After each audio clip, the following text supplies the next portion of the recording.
በስመ አብ ወወልድ ወመንፈስ ቅዱስ አሐዱ አምላክ አሜን። በሀገራችን በኢትዮጵያ በገጠርና በከተማ የምትኖሩ ከሀገር ውጪ በተለያዩ አህጉር የምትገኙ የሀገራችንን ዳር ድንበር ለመጠበቅና ለማስከበር በየጠረፉ የቆማችሁ በሕመም ምክንያት በየጸበሉና በየሆስፒታሉ የምትገኙ እንዲሁም የሕግ ታራሚዎች ሆናችሁ የማረሚያ ቤቱ የምትገኙ ኢትዮጵያውያንና ኢትዮጵያውያት ሁሉ በቤዛዊ መስዋዕትነቱ ከሞተ ኃጢአት ታድጎ የትንሣኤ ሙታንን በር የከፈተልን ጌታችን ኢየሱስ ክርስቶስ እንኳን ለብርሃነ ትንሣኤው በሰላም አደረሰን አደረሳችሁ። ወአነ እምየጡ ነፍስየ ቤዛ ባግዕየ ከመ ካዕበ አንሥአ። ዳግመኛ አነሳት ዘንድ ነፍሴን የበጎቼ ቤዛ አድርጌ እሰጣለሁ። ዮሐንስ ወንጌል ምዕራፍ 10 ቁጥር 17።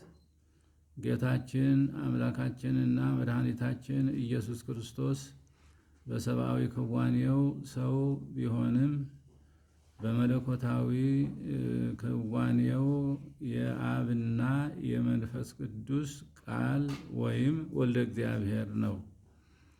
በመሆኑም በሰብአዊ ክዋኔው ሟች ሲሆን በመለኮታዊ ክዋኔው ተነሽና አንሺ ነው። ከዚህ አንጻር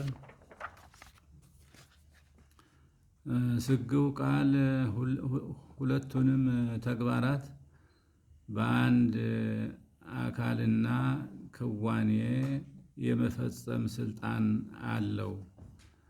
ይህም በመሆኑ ራሴን የማኖርና የማንሳት ስልጣን አለኝ በማለት እውነታውንና ምንነቱን አሳየ። ጌታችን ይህንን አስመልክቶ ከመሞቱና ከመነሳቱ በፊት ለቅዱሳን ሐዋርያት በተደጋጋሚ አስረድተዋል። ስለሆነም የጌታችን ሞትና ትንሣኤ ድንገተኛ እና የግድ ሳይሆን ታውቆ ያደረ የውድ እንደሆነ ከዚህ እውነታ እንረዳለን።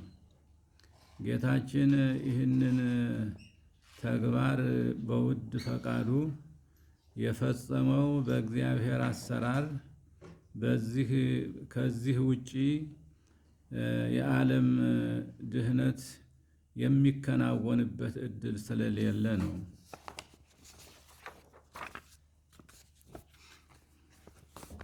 በእግዚአብሔር አሰራር ኃጢአትና በደል የሚሰረዘው በቤዛዊ መስዋዕት ብቻ እንደሆነ ከብሉይ ኪዳን ጀምሮ በነበረው የቤዛዊ መስዋዕት አቀራረብ የታወቀ ነው። በመሆኑም የሰው ምልአተ ኃጢአት ሙሉ በሙሉ ሰውረው ሰውን ከሞት ቅጣት ነፃ ለማውጣት ብቃት ያለው ቤዛዊ መስዋዕት ወደ እግዚአብሔር መቅረብ ነበረበት። ይሁን እንጂ ለዚህ አይነቱ ቤዛዊ መስዋዕት ብቁ የሆነ ከፍጡራን ወገን ስላልተገኘ ለሊሁ መስዋዕት ወለሊሁ ሰዋኢ ወለሊሁ ተወካፌ መስዋዕት ማለትም ራሱ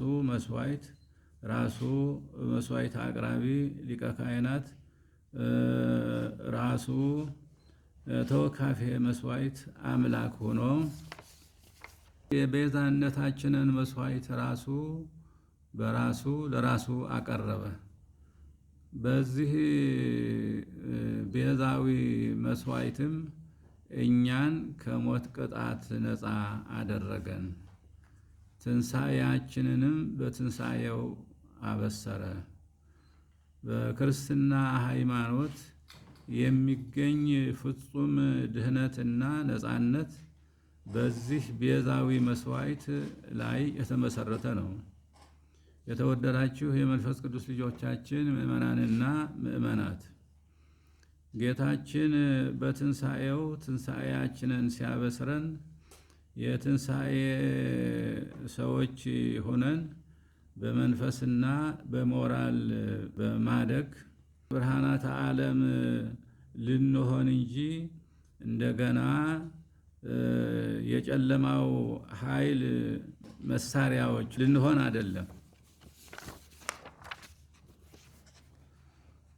የሞቱና የትንሣኤው ምስጢር በንጹህ ሕሊናችን ካስተዋልነው ውስጣችን እሱን ለመቀበል የሚያዳግተው አይደለም።